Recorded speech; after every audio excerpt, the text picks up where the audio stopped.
पूर्व काल में कुश नाम से प्रसिद्ध एक महातपस्वी राजा हो गए थे।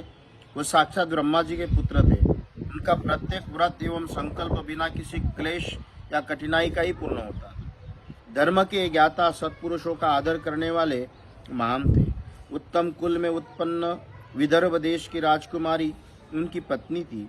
उनके गर्भ से उस महात्मा नरेश 4 पुत्र उत्पन्न किए थे, उन्हीं के समान थे।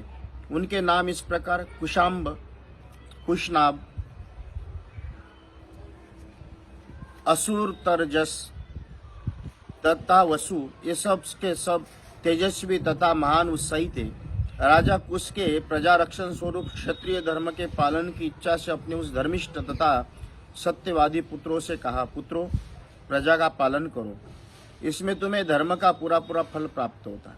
अपने पिता महाराज कुश की ये बात सुनकर उन चारों लोक शिरोमणि नरश्रेष्ठ राजकुमार ने उन समय अपने अपने लिए पृथक पृथक नगर निर्माण कराया। महातेजस्वी कुशाम्ब ने कौशाम्बीपुरी बसाई, जिसका आजकल कोसम कहते हैं। धर्मात्मा कुशनाभ ने महोदय नामक नगर का निर्माण किया।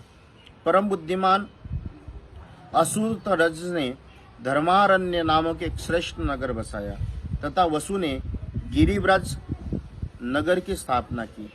महात्मा वसु की ये गिरिव्रज नामक राजधानी वसुमती के नाम से प्रसिद्ध हुई। उनके 4 और ये 5 श्रेष्ठ पर्वत सुशोभित होते हैं।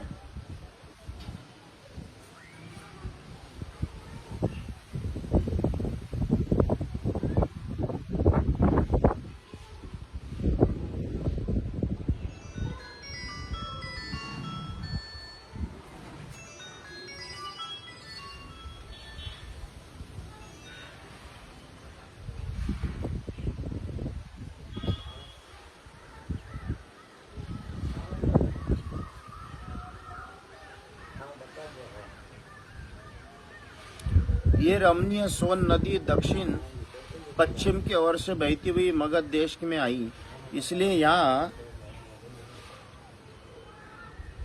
सुमागधी नाम से विख्यात हुई है। इन 5 श्रेष्ठ पर्वतों के बीच में माला की भांति सुशोभित हो रही। श्री राम, इस प्रकार मागधी नाम से प्रसिद्ध हुई ये सोन नदी पूर्वोक्त महात्मा वसु ने संबंध रखती। रघुनंदन, ये दक्षिण पश्चिम से आकर पूर्वोत्तर दिशा की ओर प्रवाहित हुई।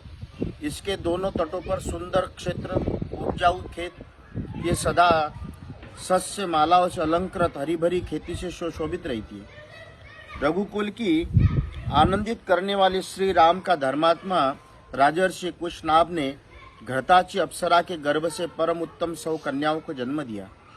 ये सब की सब सुंदर रूप लावण्य से सुशोभित बड़ा हुआ रघुवीर एक दिन वस्त्र आभूषणों से विभूषित सभी राजकन्याएं उद्धेत भूमि से आकर वर्षा ऋतु के प्रकाशित होने वाली विद्युन मालाओं की भांति शोभा पाने लगी। सुंदर अलंकार से अलंकृत हुई अंगनाएं गाती बजाती नृत्य करती हुई व परम आमोद प्रमोद में मग्न हो गई। उनके सभी अंग बड़े मनोहर, उस भूतल पर उनके सौंदर्य की कभी तुलना नहीं की थी। इस उद्यान में आकर बादलों में ओट में कुछ छिपी हुई तारिकाओं के समान शोभा पा रही थी। उस समय उत्तम गुणों से संपन्न तथा रूप यवन से सुशोभित उस राजकन्याओं को देखकर सर्वस्व रूप वायु देवता ने उसे इस प्रकार कहा, सुंदरियों, मैं तुम्हें सबको अपने प्रियसी के रूप में प्राप्त करना चाहता हूँ। तुम सब मेरी भार्याएं बनो।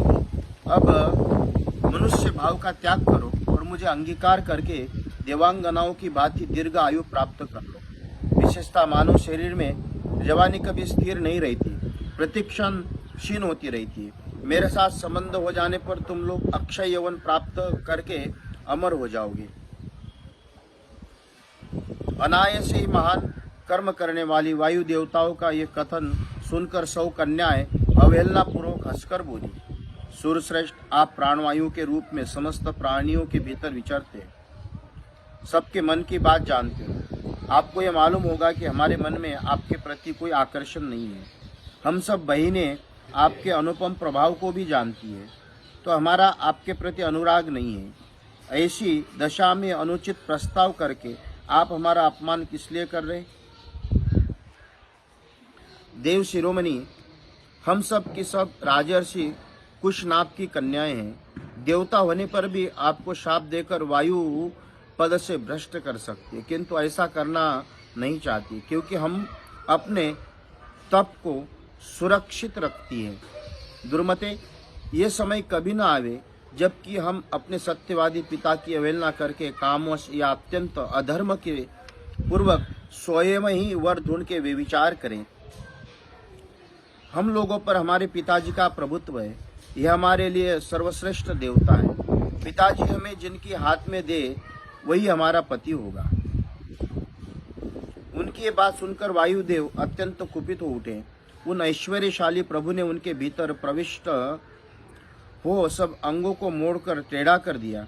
शरीर मुड़ जाने के कारण कुबड़ी हो गई। उनकी आकृति मुट्ठी बंधे हुए एक हाथी हाथ के बराबर हो गई। वो भय से व्याकुल हो उठी। वायुदेव के द्वारा कुबड़ी हो गई उन कन्याओं ने राजभवन में प्रवेश किया। प्रवेश करके वो लज्जित और उद्विग्न हो गई। उनके नेत्रों से आंसुओं की धारा बहने लगी। अपनी परम सुंदरी प्यारी पुत्रियों को कुब्जता के कारण अत्यंत दयनीय दशा में पड़ी देख राजा कुशनाभ घबरा गए और इस प्रकार बोले, पुत्रियों, ये क्या हुआ, बताओ। कौन प्राणी धर्म की अवहेलना करता है? किसने तुम्हें कुबड़ी बना दिया जिसमें तुम तड़प रही हो, किंतु कुछ बताती क्यों नहीं हो? ये कहकर राजा ने लंबी सांस खींची और उनका उत्तर सुनने के लिए सावधान होकर बैठ गए।